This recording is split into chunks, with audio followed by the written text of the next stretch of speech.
ओम शांति। 23 जुलाई 2021 की मुरली है। बाबा ने कहा, मीठे बच्चे, तुम्हें अपना चिंतन करना है, दूसरे का नहीं, क्योंकि ड्रामा अनुसार जो करेगा वो पाएगा। प्रश्न है, त्रिकालदर्शी बनने से आत्मा को कौन सी स्मृति आई है? उत्तर, आत्मा को स्मृति आई, हम असूल मूल वतन के निवासी इस ड्रामा में पाठ बजाने आए हैं। हमने मुख्य एक्टर बन 84 जन्मों का पाठ बजाया। अभी बाप के सम्मुख है, फिर साथ में घर जाएंगे। पावन बनकर घर जाना है, फिर सुखधाम में आना है। ये सारा खेल भारत पर ही बना हुआ है। ये सारी स्मृति त्रिकालदर्शी बनने से आ गई है। गीत है, मरना तेरी गली में, जीना तेरी गली में। ओम शांति। ये गीत किसने गाया? बच्चों ने। क्या कहते हैं बच्चे? बाबा, अभी तो आपके गले का ही हार बनना है, ये शरीर तो यहाँ ही छोड़ देना है। बच्चे जानते, शांति धाम व निर्वाण धाम में बाप और हम बच्चे आत्माएं रहते हैं। अब बाप घड़ी घड़ी कहते हैं, अपने को आत्मा निश्चय करो। तुम जानते हो, हम आत्माएं बाप के साथ निर्वाण धाम में रहने वाले थे। फिर ये शरीर धारण कर 84 जन्मों का चक्र लगाया है। बच्चे जानते, हम बरोबर परम धाम के निवासी हैं। अब फिर बाबा आए हैं, तुम बैठे हो, देखते हो बाबा सामने बैठे हैं। यहाँ है लौकिक शरीर के संबंध। हम असूल आत्माएं थी, फिर लौकिक संबंध में सुख का और दुख का जीवन बिताया। अभी तुम आत्माएं त्रिकालदर्शी बनी हो। बाप भी तीनों कालों, तीनों लोगों को जानने वाला है। तुम भी जानते हो, नंबरवार पुरुषार्थ अनुसार पढ़ाई की याद तो रहनी चाहिए ना। अभी स्मृति आई है, बाबा ने समझाया है। मूल वतन में रहने वाले हो। अभी तुम बाप दादा द्वारा त्रिकालदर्शी बने हो। तुम जानते हो, इस ड्रामा के हम मुख्य एक्टर से सारे ड्रामा का नॉलेज तुम्हारी बुद्धि में अब है। स्मृति आई है, हम आधा कल्प सुखधाम में रहते हैं। वहाँ रावण होता नहीं, हम आत्माएं पूरे 84 जन्मों का चक्र लगाती है। अभी बाप सम्मुख बैठे हैं, आपकी श्रीमत पर चल हम आपके साथ चलेंगे। जितना हो सके आपको याद करेंगे। तुम बच्चों को सारा दिन ये ख्याल में रहना चाहिए, जबकि त्रिकालदर्शी बने हो, ऊंचते ऊंचे भगवान, उनके साथ तुम बच्चे भी ऊंचते ऊंच रहने वाले हो। अभी तुम बच्चों को घर की याद आई है। हम पवित्र बन अपने परमधाम घर जाएंगे। बाप शिव की पूजा होती है तो शालिग्रामों की भी पूजा होती है। बाप ही आकर आत्माओं को पावन बनाते हैं। आत्माओं को पवित्र बनाने वाला एक ही बाप है, और कोई बना न सके। अभी तुम सारे ड्रामा के खेल को जान चुके हो, समझते हो भारत पर ही खेल बना हुआ है। तो अब तुम बच्चों को बाप सम्मुख बैठ समझाते हैं। हर एक जीव की आत्मा जानती है, बाबा ज्ञान का सागर है। उसको भक्ति मार्ग में बुलाते आए हैं और प्रतिज्ञा करते आए हैं, बाबा आप आएंगे तो जरूर हम आपकी मत पर चलेंगे। ये कोई लौकिक संबंध की बात नहीं, ये तो सब पारलौकिक है। ओम शांति।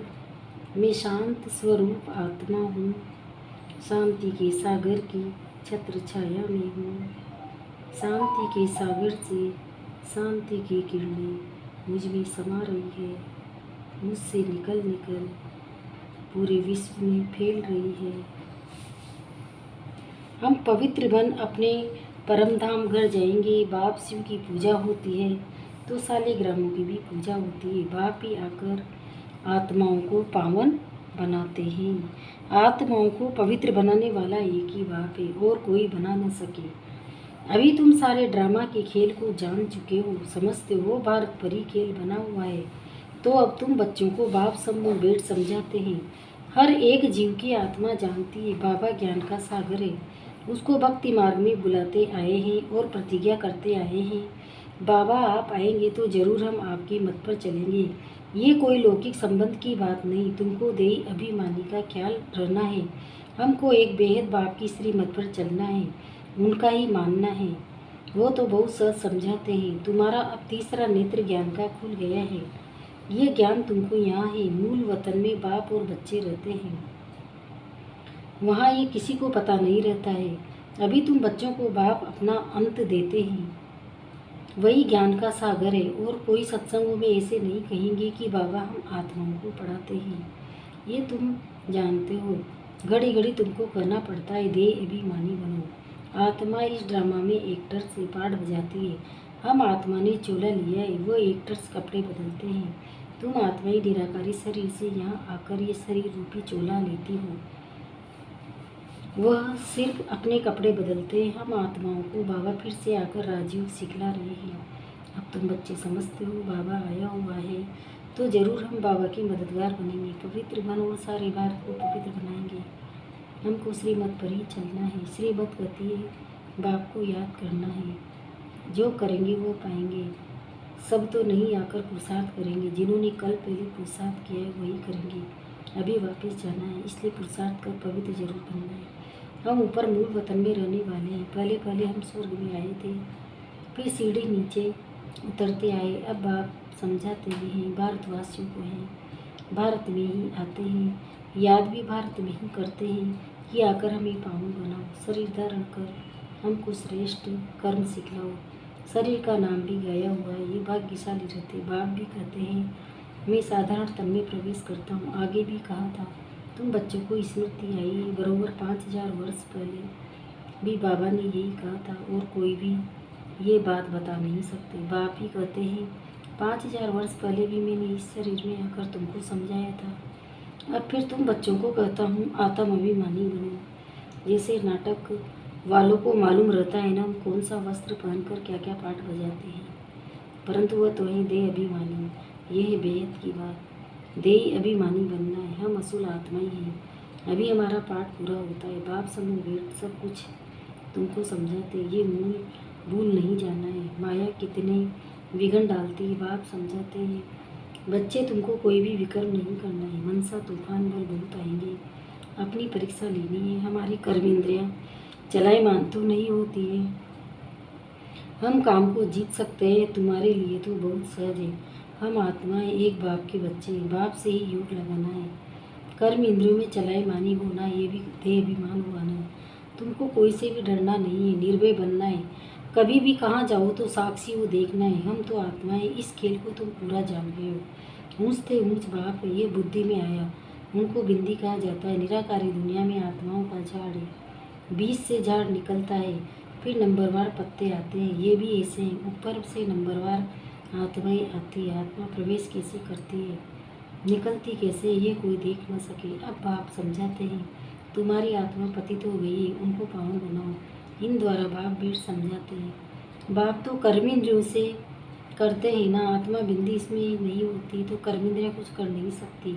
इतनी छोटी बिंदी कितनी पावरफुल है, उनमें सारी नॉलेज है। बाप ज्ञान का सागर है तो तुमको भेद समझाते हैं, उनमें सारा ज्ञान है। ये भी उनका पाठ हुआ है। तुम्हारी आत्मा में भी 84 जन्मों का पाठ है। तुम दुख सुख का पाठ बजाते हो, दुख में बहुत तकलीफ लेते हो। बाप कहते हैं मैं तो पुनर्जन्म में आता नहीं हूँ। तुम 84 जन्म लेते हो, मैं तो नहीं लेता हूँ। मैं आकर तुम बच्चों को सहज युक्ति बताता हूँ कि मुझे याद करो तो पावन बनेगी। आधा कल्प तुम काम चिता पर वीर तमो प्रधान बने हो। आत्माओं से ही बात करते हैं। आत्मा के आर्गन्स पहले छोटे होते हैं फिर बड़े होते हैं। आत्मा तो छोटी बड़ी होती नहीं। आत्मा ही कहती है पतित पावन हो। आत्मा बाप को पुकारती है। बाप कहते ही मैं कल्प कल्प आता हूँ तुम पतितों को पावन बनाने। अभी तुम कहते हो आत्मा कैसे आती जाती है, मनुष्य बहुत माथा मारते हैं। देखे आत्मा कैसे निकलती है, परंतु किसी को पता नहीं पड़ता, क्योंकि यह अति सूक्ष्म छोटी सी आत्मा में कितना पार्ट है। जैसे बीज में सारा ज्ञान है, वो तो बीज है ना, जड़। बड़का झाड़ होता है, उसका बीज कितना छोटा, उनसे झाड़ कितना बड़ा लंबा निकलता है। कलकत्ते वाला बड़का झाड़ कईयों ने देखा होगा, बहुत बड़ा झाड़ है। अब उनका फाउंडेशन सारा सड़ गया है, बाकी झाड़ खड़ा है। ये भी ऐसे ही देवता धर्म का फाउंडेशन ही नहीं, झाड़ की भी अब जड़ीभूत अवस्था है। ये भी तुम जानते हो। अब तो गवर्नमेंट को भी कहते हैं मैं शांत स्वरूप आत्मा हूँ, मास्टर सर्वशक्तिवान हूँ, संपूर्ण पवित्र आत्मा हूँ, समाधान स्वरूप हूँ, निर्विघ्न हूँ, निरंतर योगी, निरंतर सेवाधारी हूँ। ये भी तुम जानते हो। तब तो गवर्नमेंट को भी कहते हो कि हम इतने समय में दुनिया को पावन बनाकर दिखाएंगे। मनुष्य इन बातों को समझते नहीं। तुमको तो निश्चय है कि हम इस भारत को श्रेष्ठाचारी जरूर बनाएंगे। तब तो भ्रष्टाचारी दुनिया का विनाश होगा। ये जो चाहते हैं शांति हो जाए, आत्मा पाठ बजाते बजाते थक गई है, इसलिए पुकारती है शांति देवा। ये थोड़े ही समझते हैं आत्मा शांत स्वरूप है, परंतु यहाँ आत्मा को कर्म इंद्रियों द्वारा कर्म तो जरूर करना ही है। शांति दो कहते हैं, ये किसी को पता नहीं है कि शांति धाम अलग है, दुख सुख धाम अलग है। सुख धाम में बहुत थोड़े मनुष्य होते हैं, वो है ही पवित्र दुनिया। वहाँ शांति तो कोई मांगते नहीं, कर्म तो वहाँ भी करते हैं, परंतु वहाँ अशांति नहीं होती। जीवन मुक्ति धाम अथवा शांति धाम दोनों अलग अलग है। सतयुग में जीव आत्माओं को सुख भी है तो शांति भी है, एवर हेल्दी वेल्दी रहते हैं। अभी तुम जानते हो स्वर्ग किसको कहते हैं। दुनिया में ये भी किसी को पता नहीं है कि स्वर्ग क्या है। ये लक्ष्मी नारायण बच्चे हैं ना, इन बच्चों को भी सुख किसने दिया? कोई तो सुख देने वाला है ना। क्या इन्हों का फिर राज्य आने वाला है?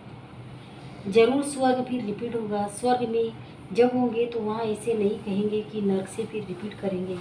अभी कहते हो पवित्रता सुख शांति की नई दुनिया फिर से रिपीट होगी। ये तो पुरानी दुनिया दुखधाम है, इनको आयरन एज कहा जाता है। नई दुनिया भी थी तो ना, उनको स्वर्ग कहते हैं। ये ज्ञान तुम्हारी बुद्धि में ठहरा हुआ है। बरोबर हम फिर से देवी देवता बन रहे हैं। तुम्हारी एम ऑब्जेक्ट ये है, हम फिर से स्वर्ग की बादशाही लेते हैं। बेहद के बादशाही वर्षा जरूर पाएंगे। ये अच्छी रीति याद करना है। हम आत्माएं वहाँ रहती हैं, फिर हम यहाँ आए हैं पाठ बजाने। अब स्मृति मिली 84 जन्म कैसे मिलते हैं।